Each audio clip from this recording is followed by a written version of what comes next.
오늘 저녁에 주시는 말씀은 시편 83편입니다. 시편 83편입니다. 1절에서 18절까지 우리 한 목소리로 같이 읽어보겠습니다. 시편 83편 1절에서 마지막 절까지입니다. 하나님이여 침묵하지 마소서. 하나님이여 잠잠하지 마시고 조용하지 마소서. 무릇 주의 원수들이 떠들며 주를 미워하는 자들이 머리를 들었나이다. 그들이 주의 백성을 치려하여 간계를 꾀하며 주께서 숨기신 자를 치려고 서로 의논하여 말하기를 가서 그들을 멸하여 다시 나라가 되지 못하게 하여 이스라엘의 이름으로 다시는 기억되지 못하게 하자 하나이다. 그들이 한 마음으로 의논하고 주를 대적하여 서로 동맹하니 곧 에돔의 장막과 이스마엘인과 모압과 하갈인이며 그발과 암몬과 아말렉이며 블레셋과 도로 사람이요 아수르도 그들과 연합하여 룻 자손의 도움이 되었나이다. 주는 미디안인에게 행하신 것 같이 기손 시내에서 시스라와 야빈에게 행하신 것 같이 그들에게도 행하소서. 그들은 엔돌에서 패망하여 땅의 거름이 되었나이다. 그들의 귀인들이 오렙과 스앱 같게 하시며 그들의 모든 고관들은 세바와 살문나 같게 하소서. 그들이 말하기를 우리가 하나님의 목장을 우리의 소유로 취하자 하였나이다. 나의 하나님이여 그들이 굴러가는 건불 같게 하시며 바람에 날리는 지푸라기 같게 하소서. 살림을 사르는 불과 산에 붙는 불길 같이 주의 광풍으로 그들을 쫓으시며 주의 폭풍으로 그들을 두렵게 하소서. 여호와여 그들의 얼굴에 수치가 가득하게 하사 그들이 주의 이름을 찾게 하소서. 그들로 수치를 당하여 영원히 놀라게 하시며 낭패와 멸망을 당하게 하사 여호와라 이름하신 주만 온 세계의 지존자로 알게 하소서. 아멘. 마지막 절에 나오는 아주 중요한 하나님의 호칭이 있습니다. 지존자라는 호칭입니다. 가장 높으신 분 또는 최고의 통치자 이런 뜻을 가지고 있습니다. 지존자 하나님. 읽어보면 아셨겠지만 전쟁의 상황입니다. 이 전쟁이 벌어지는 상황에 기도의 마지막 소원이 이렇게 마무리되고 있는 거예요. 여호와라 이름하신 주만 온 세계의 지존자로 알게 하소서. 사실 이 세상의 모든 싸움을 보면 다들 지존의 자리를 두고 하는 다툼이에요. 뭐 지존하면은 우리가 보통 이 조직 폭력배, 깡패 세계 이런 거를 좀 떠올릴 수가 있습니다. 그들에게는 정말 지존이 상당히 중요한 지위가 되겠죠. 하지만 그게 그러한 어둠의 세력에서만의 사용되는 용어가 아닙니다. 미중 무역 전쟁이 지금 한창 진행이 되고 있는데 이게 경제 전쟁이 아닙니다. 세계 제1의 패권 국가 자리를 차지하려고 지금 패권 전쟁을 하고 있는 상황이거든요. 중국이 이 대외적으로 아주 도전장을 내민 거예요. 미국에게.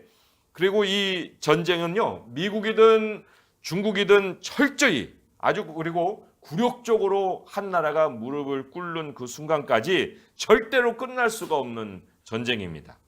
이 세계는 두 나라가 빨리 좀 타협을 해서 협상을 해서 좀 세계 경제가 회복이 됐으면 하고 이렇게 바라고는 있지요. 그런데 분쟁에는 타협이 있는데요. 전쟁에는 승자와 패자만 남는 법이에요. 더군다나 이게 지금 세계 제1의 이 지존을 놓고 두 나라가 부딪힌 경우인데 세계 경제가 파탄이 난다 해도 그들의 관심사가 아닐 수가 있습니다. 이게 무슨 이성으로 싸우는 싸움이 아니거든요. 이게 생존의 싸움이고 한 자리를 놓고 하는 싸움이기 때문에 그렇습니다. 그런데 사실을 따지고 보게 되면 미중의 싸움이라는 것은 이게 2인자들의 싸움인 거예요. 두 번째 자리를 두고 싸우는 싸움이다. 정말 현실 속에서 1인자의 자리를 놓고 싸우는 그 싸움은 누구와 누구의 싸움이냐? 그거는 바로 세상이 하나님의 백성을 상대로 싸움을 거는 싸움입니다. 우리가 하나님을 대상으로 세상이 싸우지만 그 현실적인 그 상황 속에서는 하나님의 백성을 대상으로 하거든요. 하나님의 백성을 제거하고 또 하나님의 백성을 누르고 하는 것이 바로 지존의 자리를 놓고 도전장을 내미는 이 세상의 모습이다. 사탄이 바보가 아니잖아요. 근데 이 사탄이 지금 이 세상에 이 통치를 하고 있거든요. 그런데 겉으로 보기에는 미국과 중국이 붙는 것 같지만 그걸 통해서 이제 앞으로 자기가 원하는 세상의 새 질서를 만들어 가려는 그런 계략이 있는 거예요.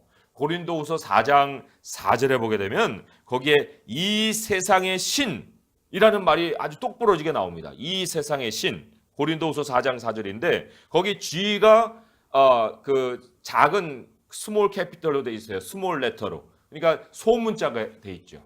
그런데 소문자 God 신이긴 하지만 그 앞에 더가 붙어 있어요. 그는 이 절대적으로 한 존재를 얘기한다는 거죠. 이 세상에 여러 신들이 있는 것 같은데 성경은 이 세상의 그 신 이렇게 소개를 하고 있다는 거예요. 그러니 이 사탄이 이 세상에서 이 율신 노릇을 하고 있다는 것을 하나님의 성경이 지금 고발을 하고 있는 상황이죠. 우상들이 다양한 모양으로 참 존재하고 있습니다. 그런데 그 배후에는 이 세상 그 신이 있다.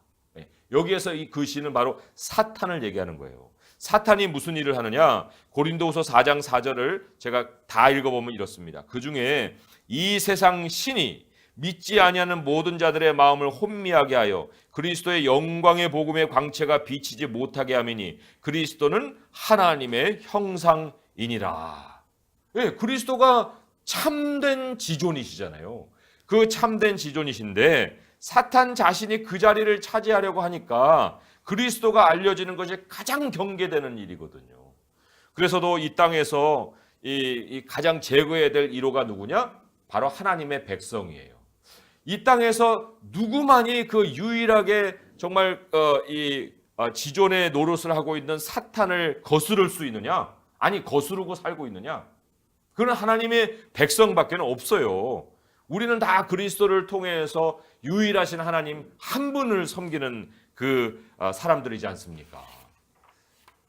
나라만 아니라 일상의 모든 영역에서도 사실은 굉장한 다툼이 일어나면서 그 안에서 거짓과 또 불의에 타협하고자 사탄이 타협하라고 이렇게 고개를 숙이게 만드는 일들을 아주 자행을 하고 있습니다. 그런데 그렇게 유일하게 사탄이 놓은 간계와 덫에 걸리지 않고 그러한 불의와 거짓에 타협하지 않고 그 불의에 고개 숙이지 않는 유일한 존재가 누구냐? 이게 바로 그리스도인이라는 거예요. 사장이든 간에 조직의 사장이든 간에 뭐 무슨 국의 국장이든 간에 정부의 뭐 장관이든 간에 다 나름대로 지존자로 군림하고 있는 사람들이에요. 그 사람들 자존심 건드리면 그렇게 좋은 결과가 안 나오는 사람들이거든요. 다 나름대로 그런 부하들을 건드리면서 뭔가 왕노릇하고 이런 상황인데 아니 자기 말을 안 듣는 거예요. 예? 눈에 가시죠. 그런데 뭐 그리스도인들이 항상 말 안 듣는 사람들만 아니잖아요. 굉장히 순종적이고 충성스럽고 다 성실하게 자기 맡은 직분을 하려고 하는 그런 사람들인데 그런데 불의 앞에서 거짓이 뻔하게 보이는 그 앞에서 어떻게 그 거짓에 고개를 숙이고 그들의 뜻을 따를 수 있겠냐는 거죠. 예? 그리스도인이 왜 그럴 수가 없느냐? 우리가 주 그리스도를 섬기기 때문에 그런 거예요.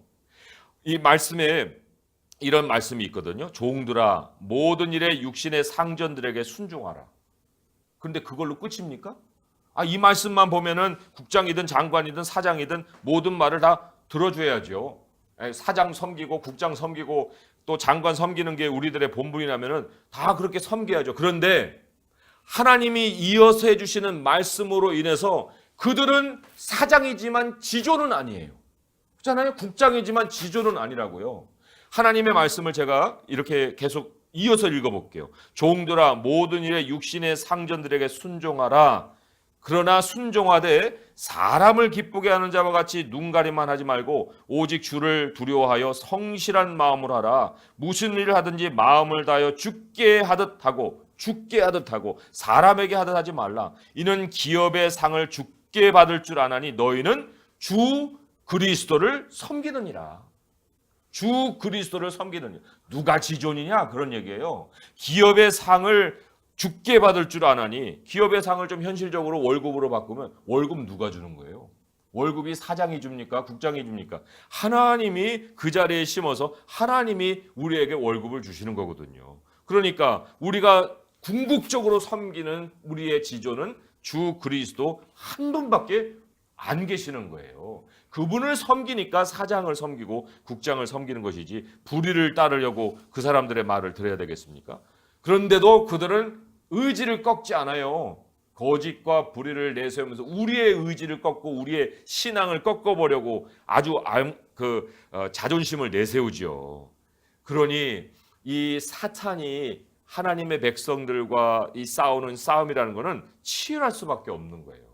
그들에게는 패권 전쟁이거든요. 이게 그냥 쉽게 넘어갈 수 있는 그런 전쟁으로 생각지 않고 우리를 굴복시키려고 하고 있는데 과연 누가 이길 것이냐? 이건 질문 같지도 않은 질문이에요. 왜요? 지존의 자리를 영원히 변개 없는 자리거든요.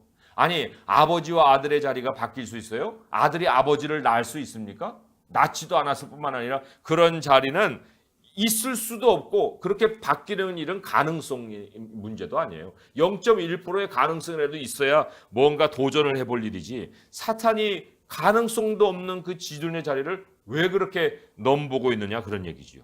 그러니까 이 지존의 자리가 쟁취해서 얻는 자리가 아닌 마당에 피조물이 아무리 높아져 봐야 그 피조물의 대표가 뭐 지금은 사탄인데 이 사탄이 아무리 높아 봐야 하나님 아래잖아요. 그런데도 이 사탄이 이 지존의 자리를 도전을 했고 최초의 아담과 하와도 어떤 자리를 노렸습니까? 하나님과 같이 된다 하는 그 지존의 자리를 노렸지 않습니까? 그리고 그 이후에 모든 죄악된 인간이 지금까지 버리지 못한 본성이 뭐냐면 나 외에 다른 것을 용납 못하는 그 거짓 지존 근성이에요. 그거를 하나님께서 깨부시고 우리를 다시 거듭나게 하신 것이 우리 그리스도인이지 않습니까? 믿지 않는 사람들은요 다 이 근성을 갖고 살고 있거든요. 거짓 지존의 근성. 미중 패권 전쟁의 결과로 우리가 이제 내다볼 수 있는 앞날이 뭐냐? 이 신세계 질서입니다. 이 신세계 질서가 찾아올 것인데 그 후에 가장 어려움을 맞이할 수 있는 대상이 누구냐? 이게 또한 그리스도인이라는 거예요. 그 왜 그리스도인이 그럴 수밖에 없겠느냐?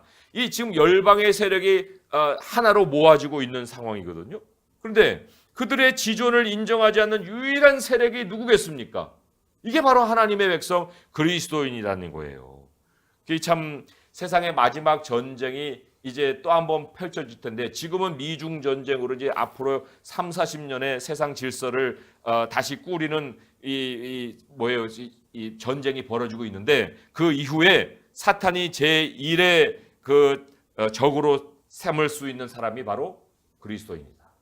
여기에 오늘 말씀으로 이제 전쟁의 상황을 돌아와서 우리들의 커다란 역사에도 한번 대입해보고 우리 자신에게도 한번 대입을 해볼 필요가 있어요. 2절에 보니까 무릇 주의 원수들이 떠들며 주를 미워하는 자들이 머리를 들었나이다. 이게 이제 지존자에 대한 선포예요. 전쟁 선전포고입니다. 그리고는 어떻게 합니까? 3절에 그들이 주의 백성을 치료하여 관계를 꾀하며 주께서 숨기신 자를 치려고 서로 의논하였다. 숨긴 자를 치려고 의논하였다는 얘기는 발본색원하는 거예요. 신세계 질서 속에서 그리스도인들이 그냥 살고 있는 그 삶을 다 뒤져서라도 뿌리까지 찾아내는 이 시도를 한다는 거죠.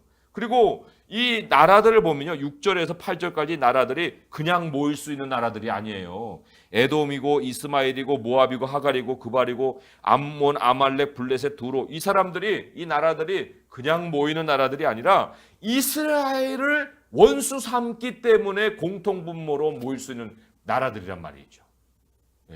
그리고 그 배후에 누가 있습니까?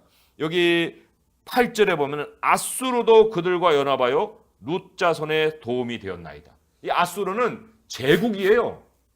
이게 지금 작은 나라들하고 같이 할 수준급이 아니에요.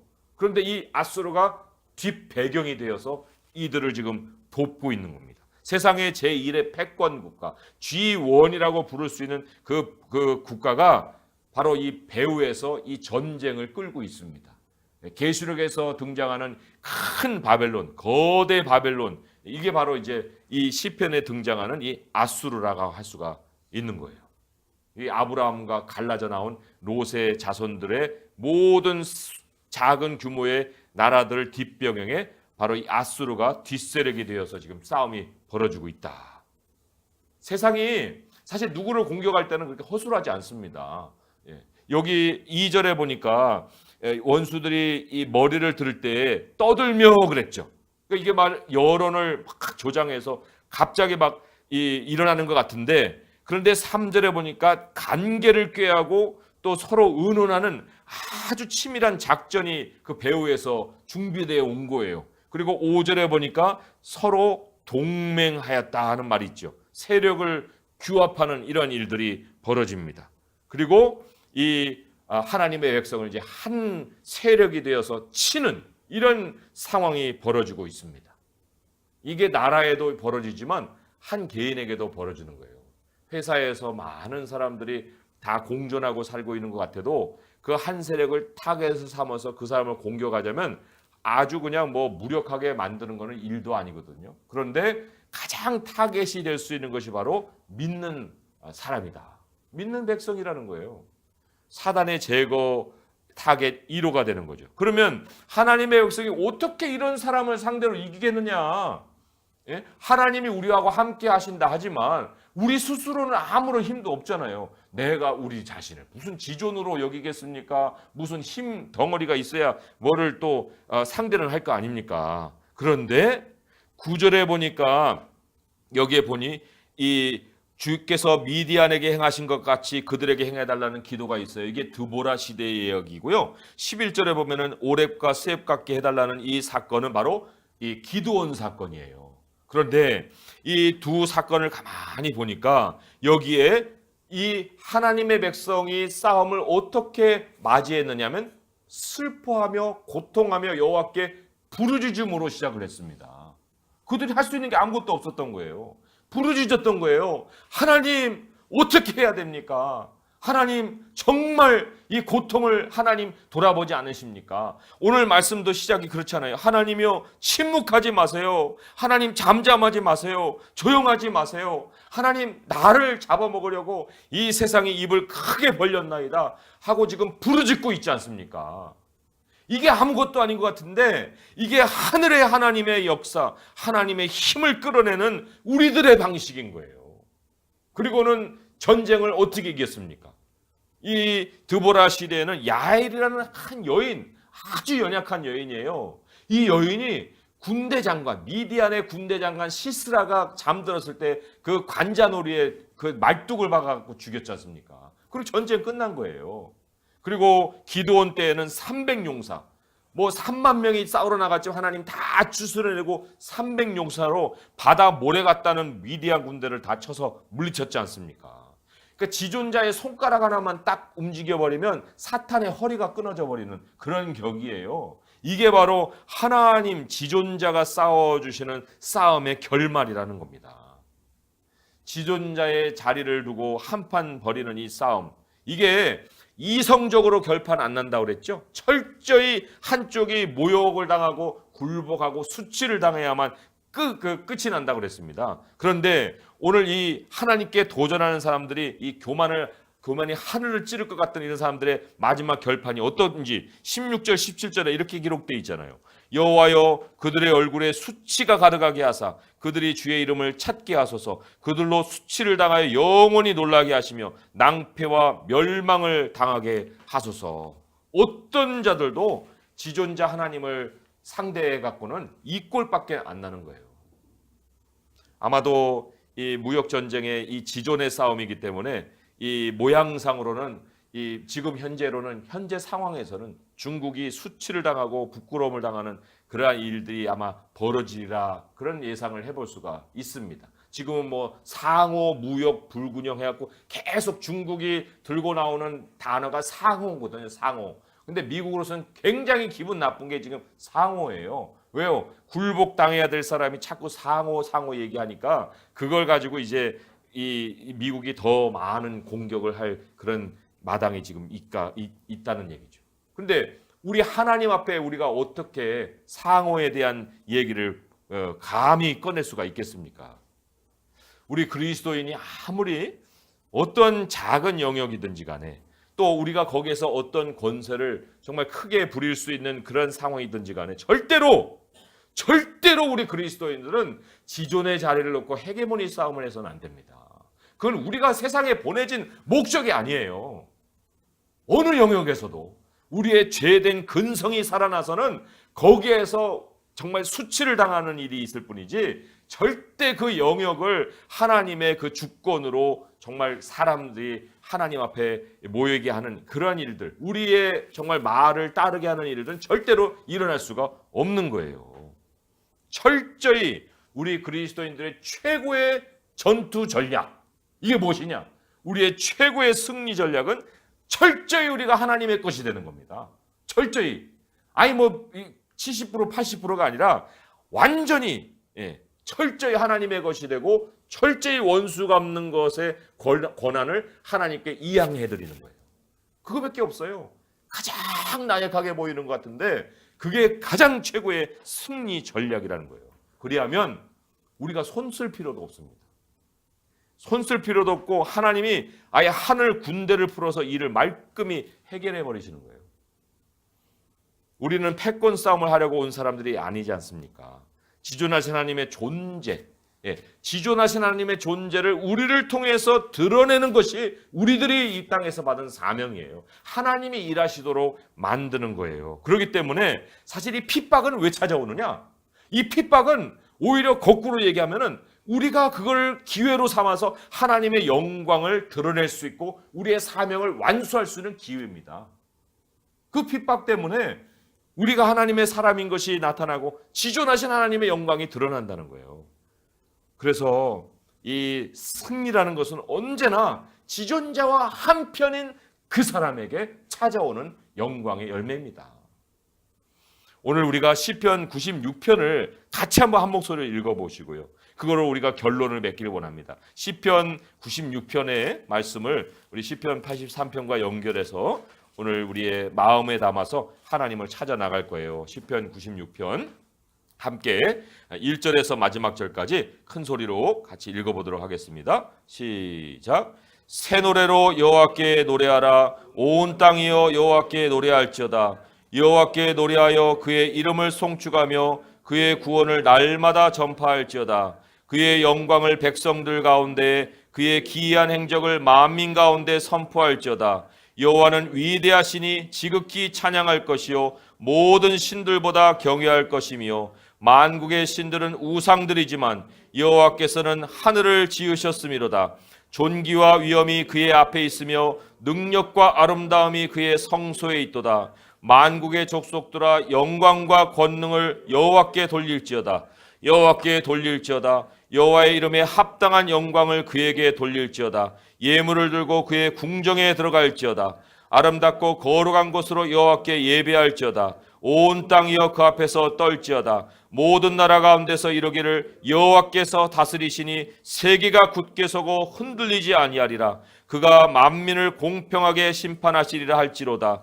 하늘은 기뻐하며 땅은 즐거워하며 바다와 거기에 충만한 것이 외치고 밭과 그 가운데 있는 모든 것은 즐거워할지어다. 그때 숲의 모든 나무들이 여호와 앞에서 즐거이 노래하리니 그가 임하시되 땅을 심판하러 임하실 것임이라. 그가 의로 세계를 심판하시며 그의 진실하심으로 백성을 심판하시리로다. 아멘. 모든 세상의 어려움을 우리 지존하신 하나님, 모든 것을 다스리시는 우리 하나님 안에서 승리할 수 있는 우리 성도님 될 수 있기를 주님의 이름으로 축원드립니다. 기도하겠습니다.